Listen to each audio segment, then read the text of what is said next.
And just Right. hey, we're live. Hey everybody. Welcome. We are now live on YouTube and Facebook. So welcome. We are now live on YouTube and Facebook. I was gonna say I hear an echo. No, she's playing it on her phone. I'm sorry. I was trying to share it right quick.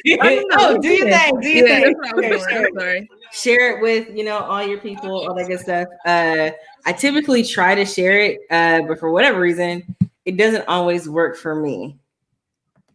But we're just gonna wait for a couple people to come into the chat, just so that we can kind of greet them as it comes, because I want to be able to introduce you and introduce you to the audience, to all the good people, and all that good stuff. As usual, we have Janai, one of the first ones in here. Hey, Janai. Hey, Janai. Yes, I know. CP time. I know. Listen. I already told them about that. Listen, okay. I didn't know it was going to take this long for it to boot. I did not know that, okay? But we're here. How was your day today, Lynette? I worked with first graders today. This was my student teaching day, and I actually taught a lesson. So I'm kind of hyped up off that. It went pretty well. It was math. And it went well. It went well. So you're an interdisciplinary. You're studying to be an interdisciplinary studies teacher. Big word. What is that? So like elementary school where you teach multiple subjects. Yeah. Okay. Don't put the teacher on the spot. Why would you say that? Put the teacher on the spot like I'm just saying. I'm just asking, like, what kind? Because I thought that I wanted to do that, and then I worked with kids, and then I was like, no, this is not. No, I can't just leave the classroom when they get on my nerves. So no, you can't. This is not for me. I don't want to do that. No. It keeps me young, and who would have thought we would be dressed alike? This was meant to be. Do you see this? It's funny because I was just like, what can I wear? Oh, let me throw this on. Half thought put into it, not much. But yeah, I don't think that I'll be able to do it. I can't. I just can't. I don't know where Kayla went. She was here. Now she's not. Oh, she's back. She's back. Welcome back. Sorry about that. Oh, no, you're good. Thank you, everyone, for tuning in. I am Leah, one of the hosts of Take a Space podcast. This is Kayla. Hey. This is another host from Take a Space podcast. And this week, we actually had Lynette from Nice to Meet You podcast. We were able to connect and actually do an episode together, which was really, really fun. Welcome. And thank you so much again for accepting the invitation. That was one of the funnest. It was very vulnerable, but it was very interesting. One of my most interesting interviews that I've had that to date that has been put out. Tell the people a little bit about yourself. So, as we were just talking about, I'm in school to be a teacher, an elementary teacher. So pray for me. I decided to go back to school later in life. So I'm almost there. I graduate in May of 2021. So in a few months, about 7 months, I graduate. So yeah, I'm just hanging on in there, trying to make it. So I'm at the student teaching part. I was just telling Leah that I taught a math lesson today to first graders. So y'all already, I'm patting myself on the back. Yeah, I'm patting myself on the back for that. So, but yeah, that's what I'm doing. And so, like, Nice to Meet You podcast, I started that in the pandemic. I just, a lot of things, the pandemic at first was kind of like depressing. And so I tried to figure out ways to get my smile, to get my energy out in the world. And so I started like a YouTube channel where I was just making random videos. Someone had asked me to make a video about what I had been doing during the pandemic. And so I made the little short video. It was like 4 minutes and I got a lot of love on it. And I was like, you know what? talking to this camera is like talking to people in the grocery store and Target and Walmart and all that. And I'm like, you know what? And people actually like what I got to say. And so it turned into a podcast. You know, my cousin had asked me about a podcast, and then a friend had said, you got the voice for a podcast. And I was like, in my head, I told myself, I got the voice for a podcast. So I had my 3 witnesses, and I'm like, I just started a podcast. And so the Nice to Meet You podcast is all about where I, inspire you as I inspire myself to become the best version of yourself. And it's accepting yourself for who you are, and like knowing that you have everything that you need on the inside of you. You just got to tap into it. So I'm just helping me and helping you. We helping each other to become the best version of ourselves. That's really good. And I like that a lot of what you talk about in your episodes have always been coming from a place of, well, your personal experience and how you had to go. As painful as some of that stuff is, maybe to talk about, I'm glad that you actually talk about it, because a lot of people don't want to dig through, they don't want to tap in, they don't want to get through all that muck to find their smile. So for those of you who haven't, please make sure that you follow her at Nice to Meet You Podcast on Instagram and Nice to Meet You Pod on Twitter. And then if you didn't see it earlier, make sure that you follow her on YouTube, Sowing Seeds of Love. And you will definitely be blessed by it. Like, it is, there's a lot there that has, it's just been good. Janie, is that a friend of yours? That's my sister. Shout out. Hi, sister. Hey. I got my cousin Tony and my cousin Brittany. I see a couple fams in here. Hi, family. So I wanted to. Oh, hey, Jocelyn. Welcome to the party. So making all the comments. Right. That's why I'm like making sure going back and forth. And before we get started, for those of you who have not followed already, please make sure that you follow Kayla at The Buyer's Journey on Instagram. Kayla, if you want to do your intro this time, I've been doing it like. Okay, I'll go ahead. This is the last week I'm going to do it then. All right. So The Buyer's Journey is an Instagram page that Kayla started for her and Daniel and Dylan. Daniel is autistic, and she talks about the importance of learning how to communicate with the world, because he communicates very uniquely. And so it's not that he can't communicate. So he's learning sign. He's learning how to how he's self-soothing, and also how he processes information. So there are some times where we need to like take a break from things. There are times where he's taking in a lot of information and trying to figure out like, okay, what do I do with all of this? So a lot of the posts are very encouraging, and you get to see like how he progressed. And he just got a great report at school. So yep, he did. So so make sure that you follow her on Instagram. Okay. All that stuff is out the way. Let's oh wait, we got some more people in here. Just want to give shout outs real quick. Hi to Brittany. Is that family? That's cousin. Hey, cousin. Hi, Tony. Cousin. Hey, Tony. Rachel's here. Hey, Rachel. Hey, Rachel. Rachel says, Kayla, I like your glasses. Thank you. These are my last pair, so I got to make them last. So I would like to pose a question to the two of you. You can decide who goes first. In the episode, we got real vulnerable, real deep. And we talked about how we had to unlearn a lot of the stuff that we grew up with, especially when it comes to dating, when it comes to friendships, when it comes to our relationship with God, when it comes to our relationship with the world. We really had to understand that we can't go off of the legalism of the church or of what society standards say that we should fit into. And in that, we talked about therapy and things like that. And I think a big part of that was as we unlearn all the bad habits and start learning new ones, one of the things we had to learn was boundaries. So how do you set boundaries with family? And in the comment section, feel free to answer. But how, like, this one is an interesting topic because we can figure out how to set boundaries with strangers, especially during the pandemic. Don't come in my bubble. Leave my space alone. I need my personal space.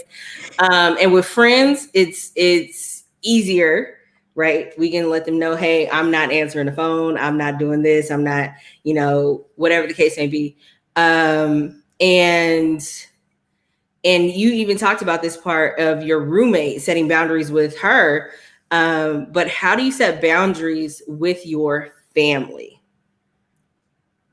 That's a tough one. Boundaries. I didn't know what that was. What is that word? No, I didn't know because, Leah, I talked to you about my people pleasing days, my codependency, and I'm a recovering codependent. And so I'm still in the process of learning what my boundaries are. And so I would say that with family, it is tough. It is tough to set boundaries with family, but I feel like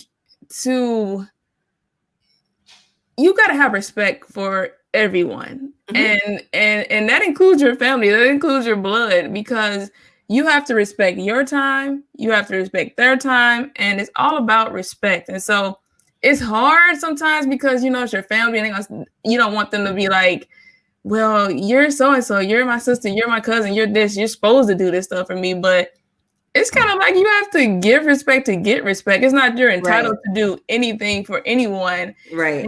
And that's a hard pill for me to swallow, because I told you that I struggle with doing these things or doing things for people because I felt like that would make them like me or love me.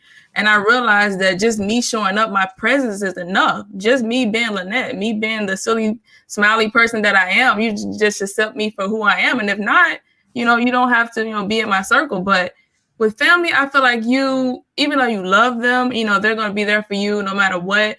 It's all about respect. And it's all about understanding that that person has a life just like you have a life. Right. Yeah. So I think that's very true. And, coming off the point of respect, that's one thing that we have to make sure that we, and those who are recovering codependents and people pleasers, because that's one of the other episodes that we talked about. And I think episode 9, Christina and I talked about the how people go from like people pleasing to manipulators, and how those relationships can really be abused and disrespected in ways that you wouldn't even think. Jocelyn says to make yourself first priority. Ooh, I definitely agree with that. Yeah, I definitely agree with that. Yeah, because that's if you don't make yourself a priority, no one else will. Is. Like who else is? Yeah. You do you. Let's see. Rachel says, right, but just because they have a title, they think they're entitled. That Facts. Is big fact, Rachel. Yes. Jocelyn says, say it again for the people in the back. The people all the way in the back. Yes. Janai agrees. There's definitely a sense of entitlement amongst family, because I'm your fill in the blank, your aunt, your uncle, your grandma, your grandmother, your mom, your dad, your sister, your brother. Like, I'm supposed to have access to you. You're supposed to do these things for me. When I call, you're supposed to come running. Janai also says, family sometimes feels like I did this and this and this for you. So the least you can do is XYZ. My answer is I can show you better than I can tell you. I mean, like, did I just hit him with I'm out of here. I think that it's I'm sorry, Kayla, go ahead, answer. I didn't get your answer. Oh, hold on. Go ahead, Bo.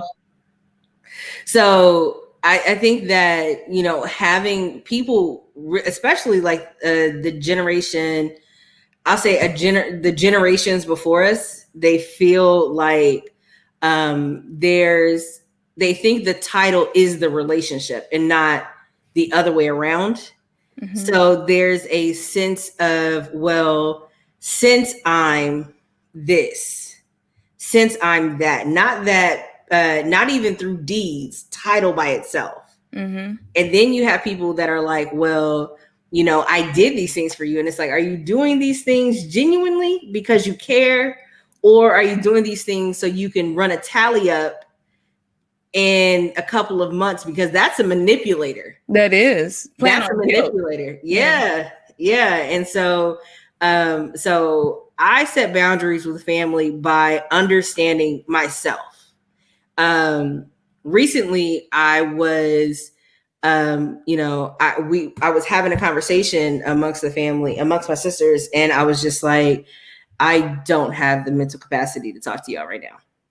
And one of my sisters said, no, like you should, because you're a sister. You should. Like, what if somebody said that to you? And I said, well, first of all, I don't use y'all like that. I know that if I come with a lot of drama, like I read the room first, see where everybody is. If everybody else like is cool, then I may say, well, I'm going through this.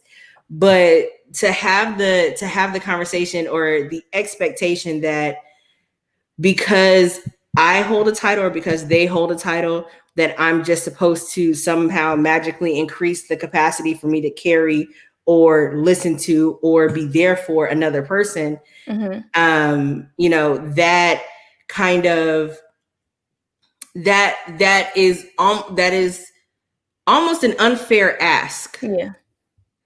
Because if I know me and I'm telling you I don't have the capacity for it, it makes it like I just need you to hear that and just be okay. I can come back to you in a few hours. I may be able to come back to you in a few days. But right now, I know what I'm able to carry. I know what I have. And I know that if I don't have the capacity for it, I'm not going to be any good to you.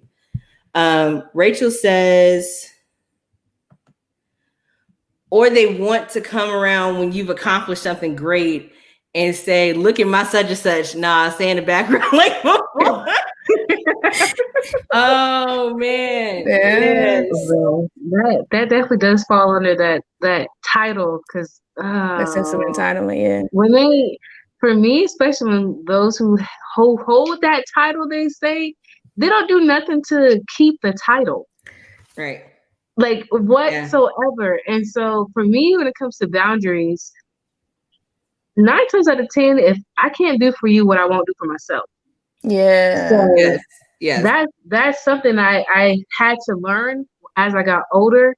But for boundaries with family, it is a little bit more difficult because I have to deal with my family, but not like in a bad way. Because sometimes I'm like, look, I don't want to talk to y'all. I won't say nothing to them. I won't answer my phone. Like, I just need a moment. Okay.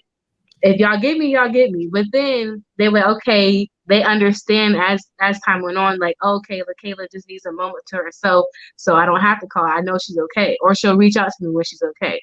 But if you cross that boundary that I have set, I'm like, look, now I'm gonna take even longer to respond to your text or your phone call. Okay.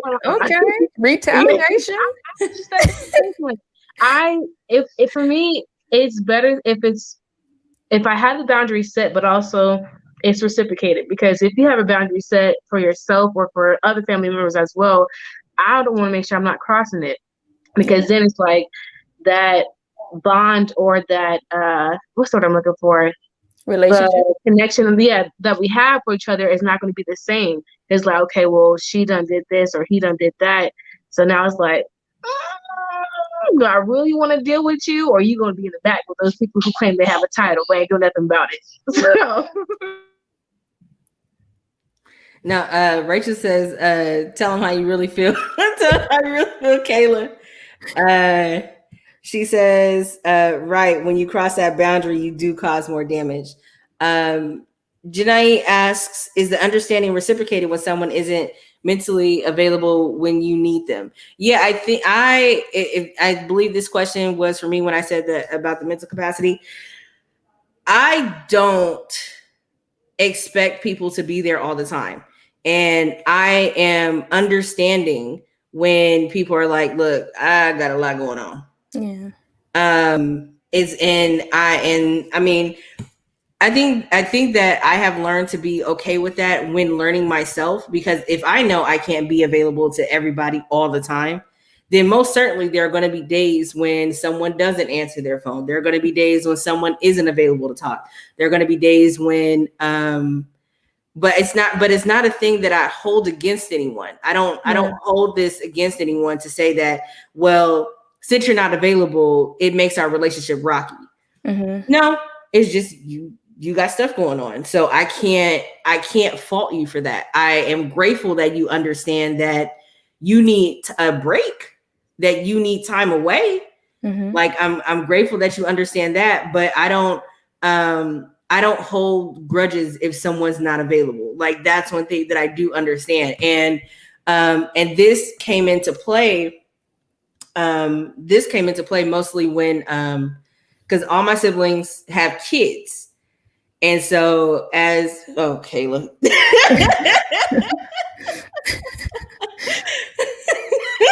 What happened? Most of my siblings have kids. And so I can't, so if they can't travel to see me as often, I think that part really helped me to realize, like, we're not all in the same pocket, and we're not all like in the same lane of life. So them having children, them having their own families, helped me to establish an understanding of, they can't travel, just pick up and go, because they have to make sure that it's a little bit extra work.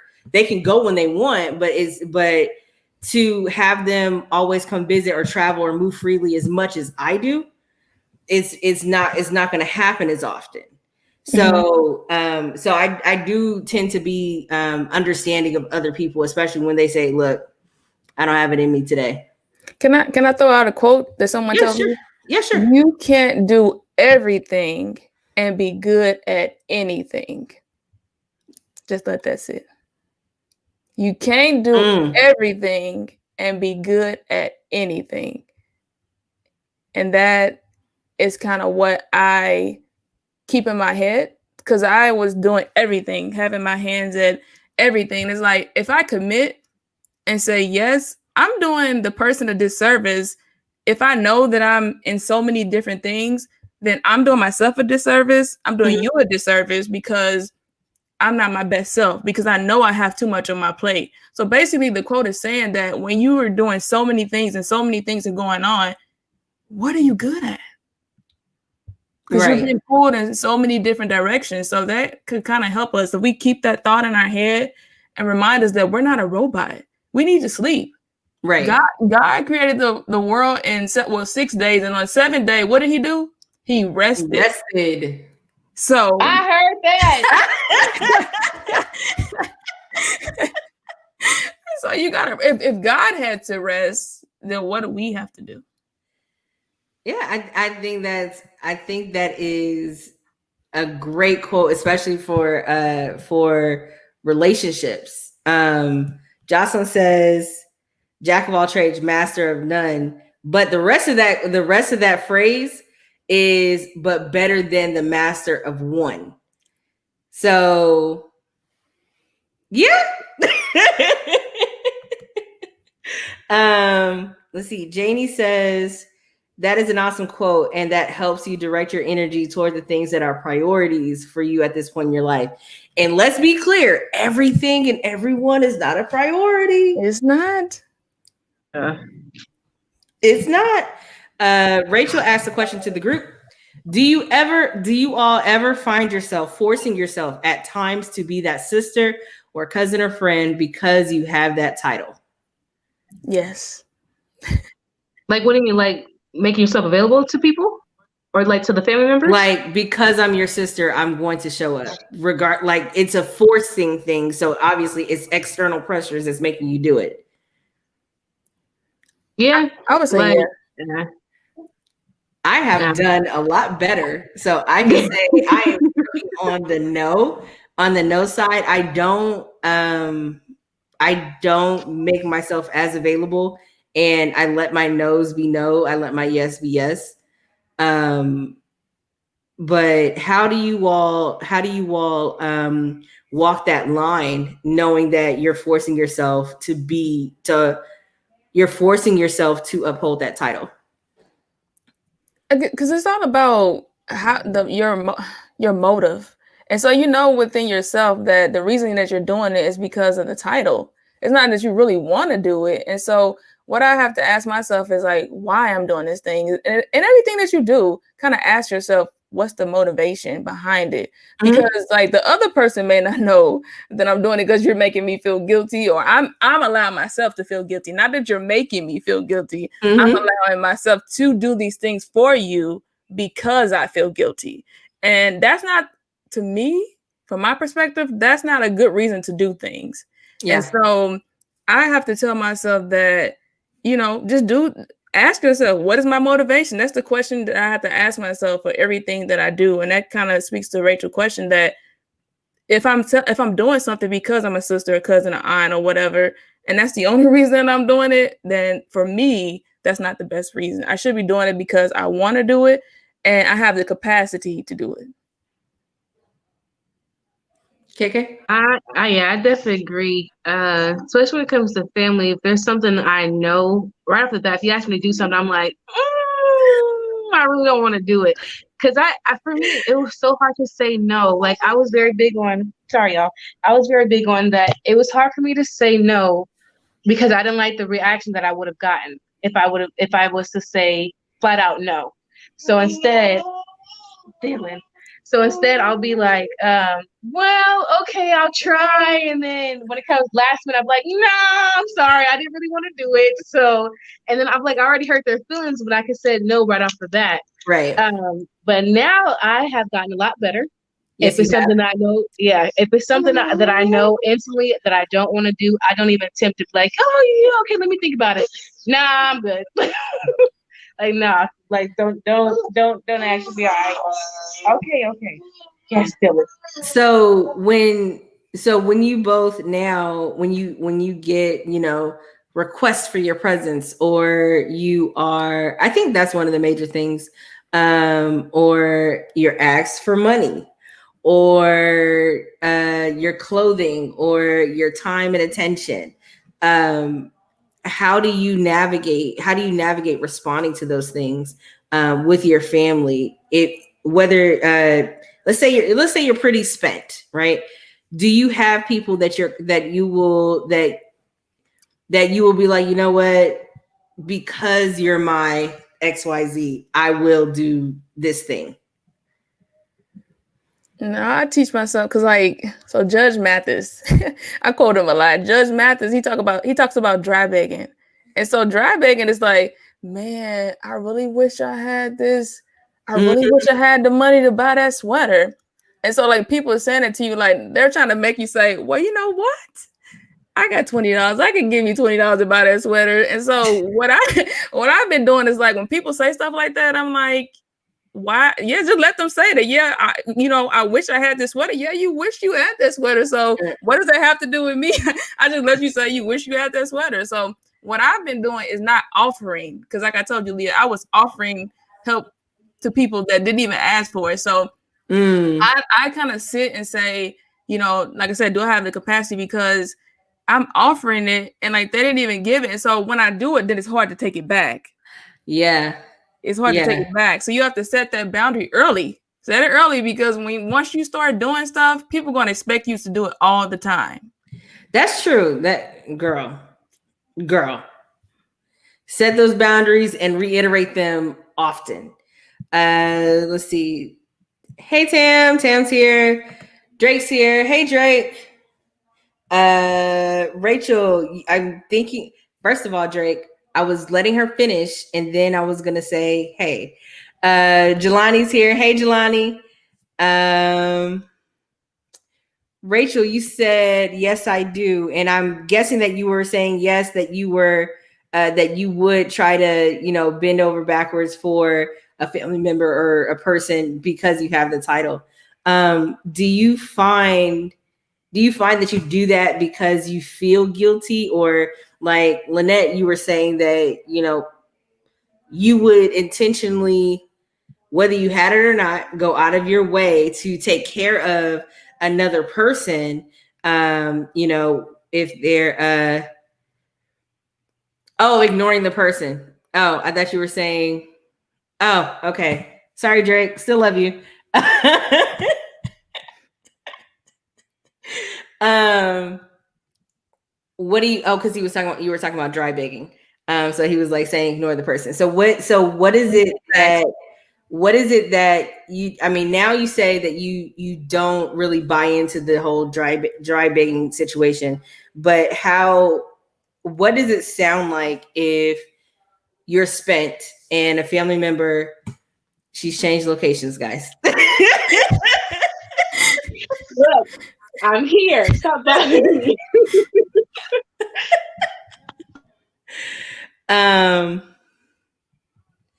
Jocelyn says, I don't want them to go without. Jocelyn is very much that caretaker person. Jocelyn, I've been there, Jocelyn. She is, regardless of what is going on, she's because she'll always say, I know what it's like to be without it. I know I wouldn't want to be in that situation. So she's very much that person. Thankfully, not as much. I tell Jocelyn not to take in any more stray cats. Her and Rachel will be trying to take in stray cats all the time. I tell them not to, just leading people out there. No. Dre says, I ignore dry begging too, but I also ignore full on begging. You definitely got to do that one, Drake. Yes. Rachel says, I force myself to do things for people because I know they would do the same for me. Would they, Rachel? All the time? Ask yourself that, Rachel. You know, but my thing is, I hear a lot more often where they say, like, you're always there for somebody, but that one time you're not there, they throw a huge fit. Like, where were you? You were never there for me. And it's just like, what about all the other times? What? Yeah, but you weren't there when it really mattered. But it's like, okay, all the other times mattered as well, didn't they? So I'm just like, they like, some people are so short-sighted, and we talk about that. I think we talked a little bit, or no, that wasn't our episode.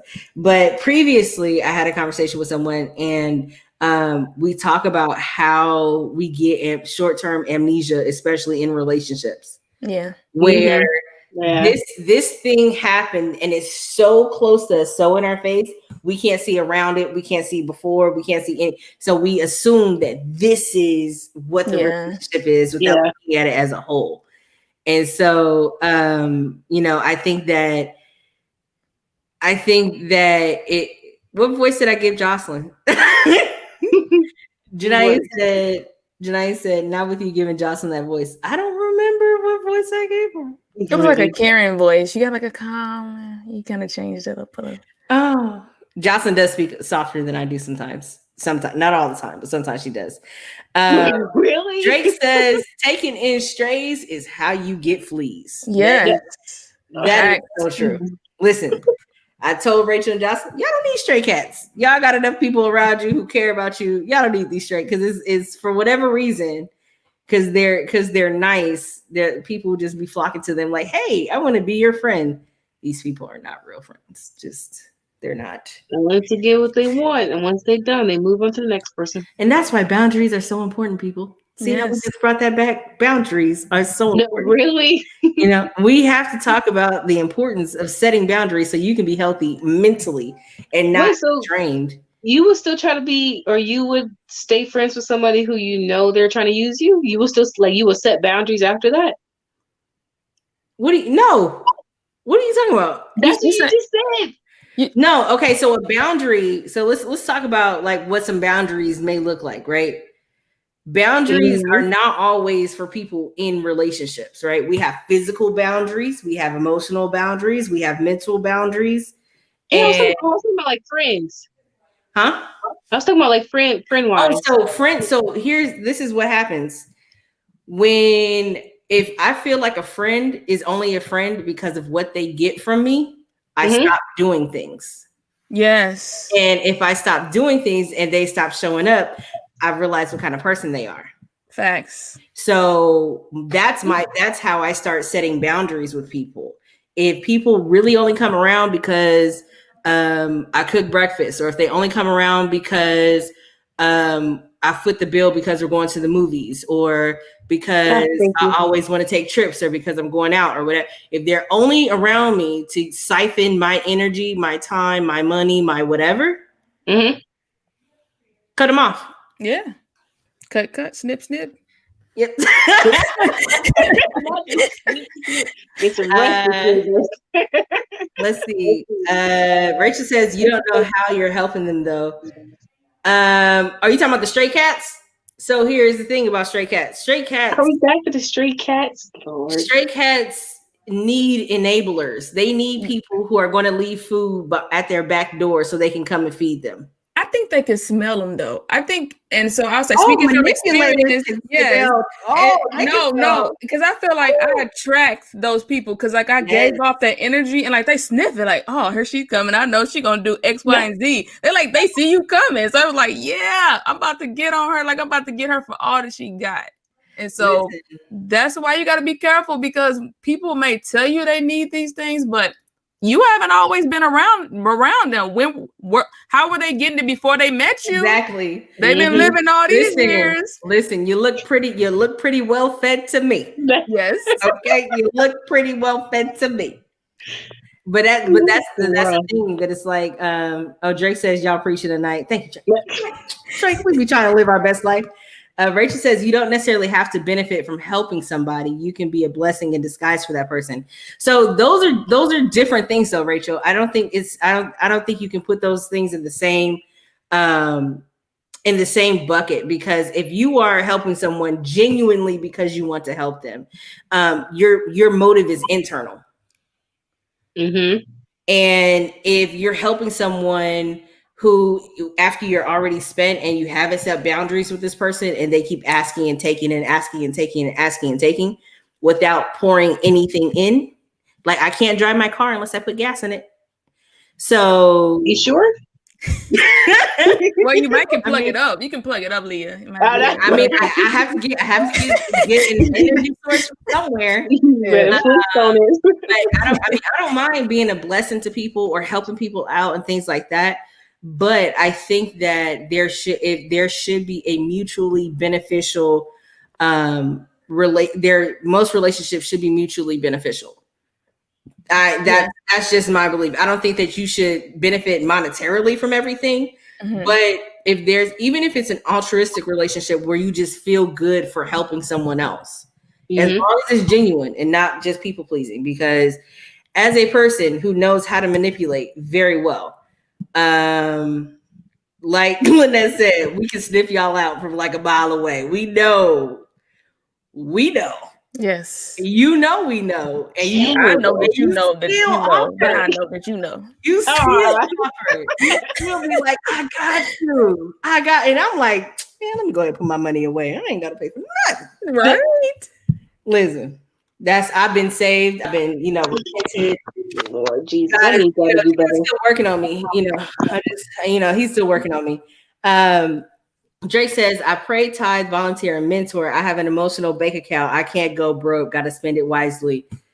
Yes. Thanks. Knowing what your limits are. That's actually how this conversation started. Drake, you should go listen to the beginning. When we realize what our capacity is, when we realize where we have to spend this energy, it really, really helps us to be more effective. Like Lynette, like you said, like we can't be everything to everyone. We can't. Let me try. Yeah. It's only one God, and we ain't it. Look, I don't need that kind of stress in my life. I don't need that kind of stress. I don't even. I forgot about a lot of people. Like, oh, I'm so sorry. Let me try again tomorrow. Let me go to sleep, and I'll come back about your prayer tomorrow. I got to think about it. What is it? Oh, so work. I will. Thank you, Drake. But there was another question. I forgot where I was. I normally have these things written out, but today I was like, Lynette's gonna talk. Yeah, I got a lot of information in this dome. So when so one of the things that I wanted to talk about was one of the try Jesus. Try Jesus. Don't try me. Amen. Listen. Take the wheel, Jesus. Listen. You don't believe my age. I don't believe it. I get it's a blessing. It's a blessing. She said, Janai says to your guest, I need to see your ID. I don't believe your age. I get it all the time. Happened? How old do you think Lynette is? Aren't you like 33, 32? No. Younger? Older? Older. I just turned 38 on October 4th. No, you're not. Yes, I am. I usually get younger than 30. I usually get like 27. Yes. Kayla's stuck right now. She's broke. Are you serious? Your screen is frozen. Yeah. Wait, are you serious? Positive. Facts. Someone lied about your birth year? No. I get that all the time. People say, they look at my ID, they're like, you lying. You lying. Like, no, this is a fake one. This is a fake one. I really thought you were like 33, 32, 33. Dang. Okay. Yeah, I need to see your ID too. Before we wrap it up, I want to talk about this because I feel like a lot of people we don't talk about it enough. Jesus and therapy. Yeah. It's important. Oh no, I was gonna say it's definitely important. Well, from my experience, it's not good holding things in, because then it's just a buildup and you're gonna lash out at the wrong person, or just keep bottling things in. Definitely therapy. It is what's that word? A taboo, right? People don't want to talk about it. Yeah. I think you were there with me one time about church. They were saying that like the younger children couldn't go to the older folks to talk about what they're going on, and they just keep saying, "Oh, pray about it." Yeah. And it's like, I already done that. So what's the next thing to do? So then when they said go to therapy, you always hear, I know it's with the older generation, but you always hear like, oh no, you should be going to that. Just talk to Jesus about it. Of course he's listening to you. But it's like, okay, I've done that. My next step will be to talk to somebody, especially what's going on. And I know for me, it's so much easier, even if it's just a one time, just going to a therapist. It has helped me a lot just to be like, like, let me just not give all my problems to you, but just put it all out in the air. Because one, they don't know me, so they won't be biased. Mm-hmm. And also two, they can just tell me like, okay, so what I hear is what you're going through this. And I'd be like, yes, or actually, no, this is what I meant to say. But for me, I definitely say, if you're not going to therapy, definitely just honestly give it a try. No harm, no foul. Just give it a try, even if it's just for something like you want to talk to somebody, or you just need some time to yourself. Yeah, I would definitely say therapy is definitely very, very beneficial. You never know. And side note, I know I'm sorry, I'm rambling. You mentioned in your on the episode where the therapist, the very first one you went to, the therapist, I had a very similar situation, but yeah, I had a very similar situation, but it was more of a, no, you need to do this, you need to do that. This is why you have this problem. It's like, that's not what I'm paying you for. Pump your brakes. Yeah, pump your brakes. So the first person you go to, you may or may not like, but that doesn't mean that's the end result of you trying to find or get help, basically, or go to therapy. So I just want to throw that in there because I was like, you're right. So yeah. Yeah, therapy is just like finding a good therapist is like dating. Lynette, before you give your answer, for those who have not heard the episode yet, can you just tell us briefly about your first experience with a therapist? Well, like Kayla was saying, so the first therapist I had, it was an older guy. I'm not saying, okay, let me not say that because that's maybe like a stereotype. Okay, so the first guy that I had, I was in there talking. 70s. I'm like white hair, old fat guy. Yeah, he was, and I'm trying not to go there because I'm not trying to make it about that. But so he was falling asleep, so I'm in there pouring my heart out. I'm having anxiety issues. I came to you to kind of give me some techniques to alleviate the anxiety, and he's over there like this. And I looked. Like, no. I'm like, this isn't free. Like, dude, you need to sleep when I'm not when I'm not here. Like, you're not doing this for free. Like, you're not little Pookie. Like, wake up. That little Pookie. Like, wake up, dude. And so my experience, I didn't go back to therapy after it took 3 more years for me to get back. And the way that I got back was because of education. I said I'm in the education field. And of course, they make you have to go. So like it's a requirement that you have to go because you have to talk about your career goals. And so when I got in there, I made like this awesome connection to the therapist. And so after my time was up, she was like, have you thought about continuing on? And I was like, yeah, you know what? Yeah, I'll continue on because I built that connection and she was non-judgmental. She listened to me. She remembered everything that I said. And I'm like, you have all these people that you see and you still remember everything. And she's not writing anything down. It's just in her dome. Like so I'm like, she's really listening to me. She cares about me. There's a connection. So I'm glad that I went back to a therapist. I mean, it was I had to, but you know, the experience was better because like you said, they're non-judgmental. They don't know you from a can of paint. They listen to you speak. And so we don't think about when we talk that there's patterns that show up in all parts of our life. Mm-hmm.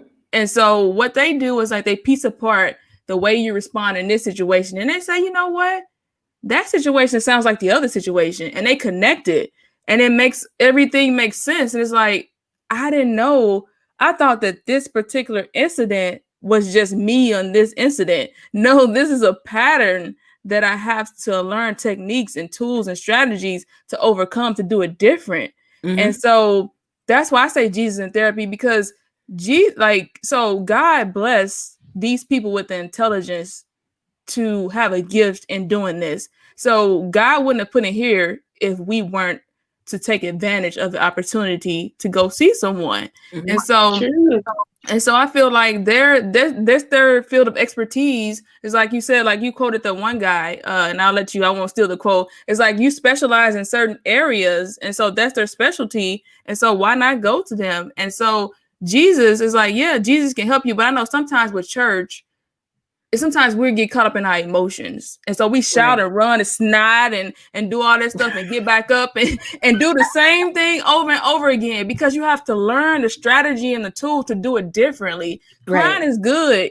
You know, shouting is good. But what you going to do when that's over? And so that's why I go to therapy, because I've changed my thought pattern. I think I told her that y'all doing something to my brain. It's like brain surgery. Like y'all are inside of me, rewiring my brain. I think differently. And she just laughed and say, like, I was like, no, I'm gonna figure out what y'all doing because I think differently. Like I'm not the same person as when I walked in the door as now that I walk out of your door. Yeah.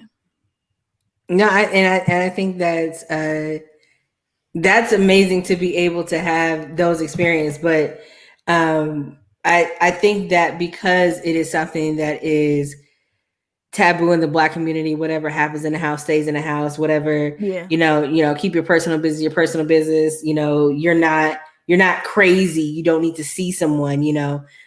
So I think that going to therapy is just like you all were saying, having a third party individual who has no bias, you know, they don't gain anything from taking one side or the other, but they can, you know, spot different patterns. They can help you see through certain situations and really help you get to your goal to, you know, grow emotionally, mentally, and things like that.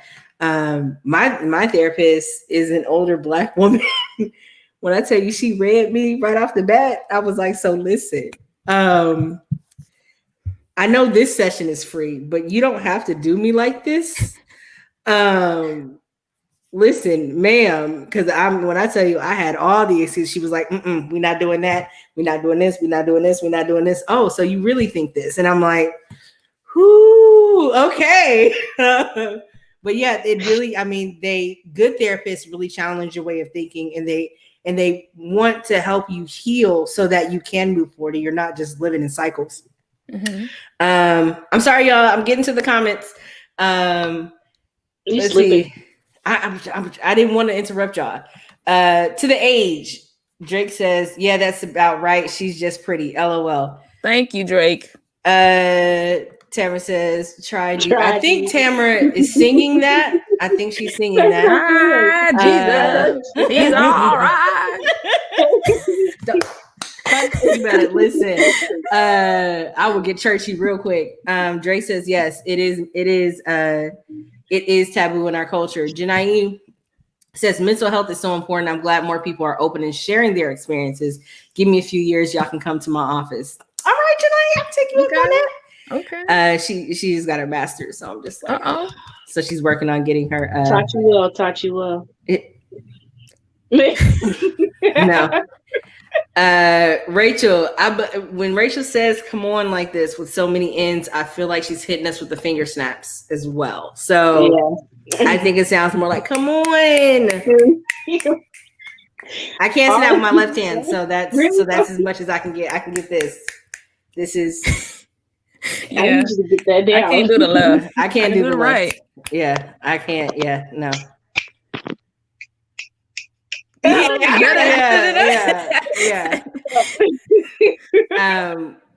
I also believe that, you know, it's great to have your relationship with Christ, your relationship with God, and building yourself up spiritually. And I also believe that he did put people here to have the wisdom and have the mindset to be able to help us, because there's a lot of things, especially now, social media, fast-paced world, like you don't have time to just breathe. Like things were much slower 20 years ago, 50 years ago, 70 years ago. Whatever things were, it was a lot slower. You didn't have a lot of information that was constantly changing, constantly affecting like the way you live. And with those constant changes and the need to keep up with the Joneses, we don't have time to do adequate self-evaluation. So having someone who is trained, having someone who cares, having someone who knows how to use their wisdom and be unbiased, and being able to see what it is we're experiencing or what it is that is blocking us from moving forward, and not telling us what to do, but maybe asking the right questions to unlock different places of our mind so that we can move forward. That's why I think Jesus and therapy can help people be successful in life. I don't think you have to choose one or the other, because there's in no world does therapy take the place of Christ. No, not in my life. Not in my life. It's a hard pass. People are fallible. God is not. So, and they said the brain is placid. I think I'm quoting that right, where the brain changes. So just because you can be 40, 50, 60, like you can rewire your brain. You're never too old. So I want to throw that out there. You're never too old to do anything. Yeah, there was, I was looking at something. It was because I do these like journaling things, and it's interesting because they talk about how you rewire your brain yourself, without like how you can start just doing little things. And, starting a journal of writing 3 things that you're grateful for every day for like 62 days or something like that. But starting off one day at a time. There are things that you can focus on by focusing on helping someone, or even accomplishing a small task can help you to accomplish a larger one. And so there are different like tricks and things that you can do to help you to be better in yourself by getting your brain to, feed on positive things. That means stop looking at all the negative stuff. That means stop worrying about trash TV because it's COVID and nobody's filming right now. Stop worrying about, who has what or who lacks this or who doesn't have whatever. Sweep around your own front door, Listen. Hey.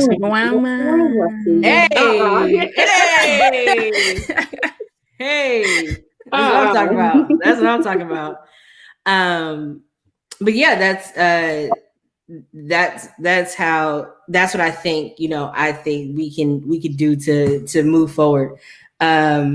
we're about to wrap it on up here. You didn't get a quote, Leah. I didn't even drop it because I thought you were going to give the guy that told you about the dentist. Oh, yeah, that's right. You want me to do that one? Okay. All right.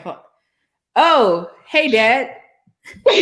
Yeah, just 5 minutes left in the broadcast. Appreciate you for showing up.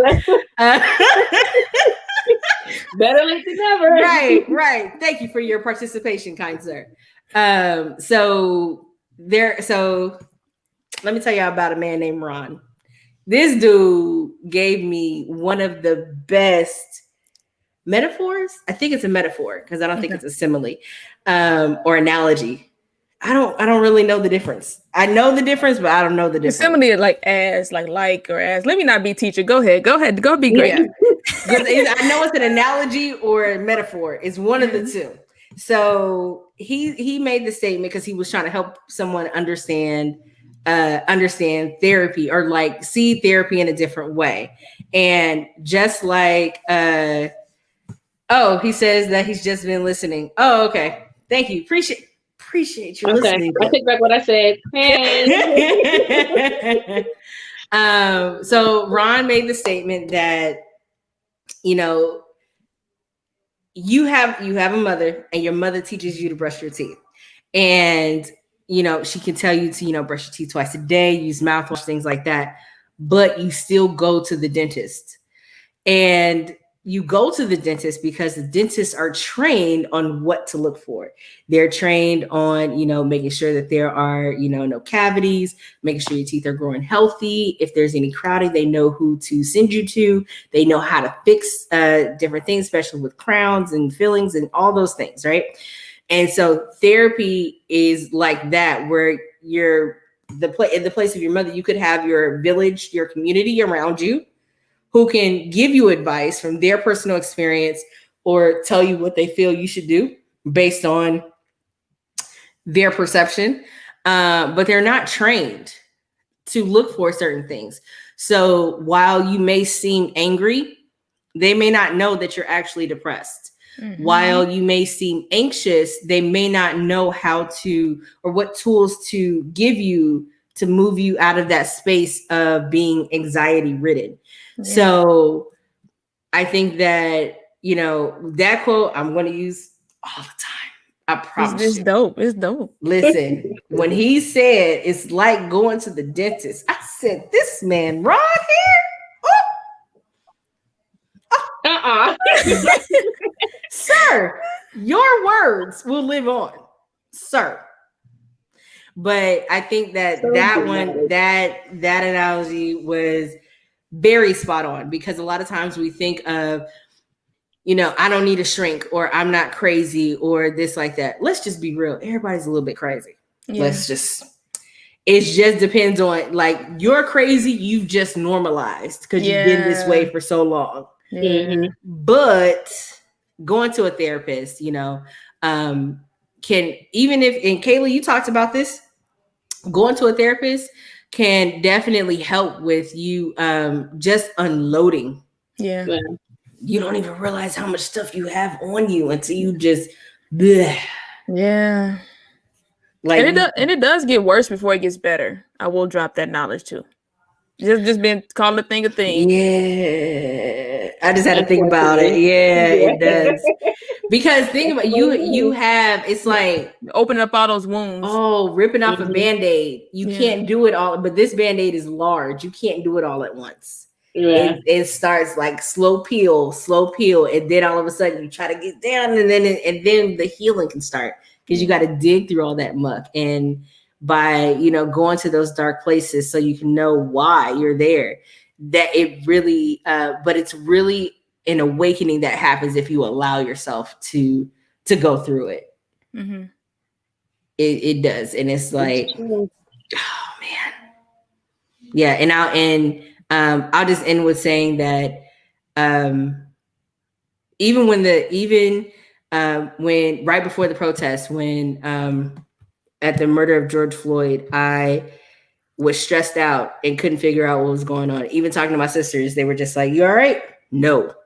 And then I just sat at my desk at work like, I am not okay. And even though there was nothing anyone can do about it. I was able to talk to a therapist or counselor, whichever one, EAP. If you have an employee assistance program, use them, please. You get like 3 to 5 free sessions. I was able to talk with someone and just get everything out and sleep. Yeah. Because that was just a lot of stress to just keep in my purse and and that was no good to anybody. I'm just sitting at my desk, not able to do anything. Yeah. But it does feel a lot better just getting everything out and working through it and having, some people ask you questions and maybe repeat back to you what you said so you could hear it. And so, Jesus in therapy. Amazing. Amazing. Do it. Yeah, I actually look younger. People call me Benjamin Button because before I went to therapy, before I did all these things, I look older than I did then than I do now. So getting all that junk off of you, Benjamin Button is all I'm gonna say. all that stress ages you. It ages you. Yeah. Well, Lynette, thank you so much. Well, thank you. Lynette's on break right now, but she's coming back Sunday. You coming back on the 11th? This Sunday. Yep. Make sure you follow her. I'm gonna let you do your sign off since I, let you do it. Come and follow the Nice to Meet You. Let me get my therapy voice on. Come and follow the Nice to Meet You podcast. It's all about positive energy, positive vibes, and spiritual awakening. You will feel so inspired, so motivated. Just come and join us. So you can find Nice to Meet You podcast, Apple Podcasts, Google Podcasts, wherever podcasts are found.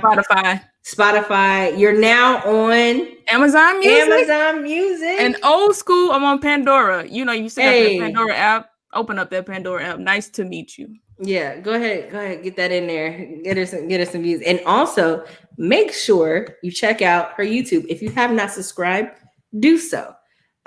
These are especially when you start your morning off and you want something positive, it's about 5 minutes of positivity.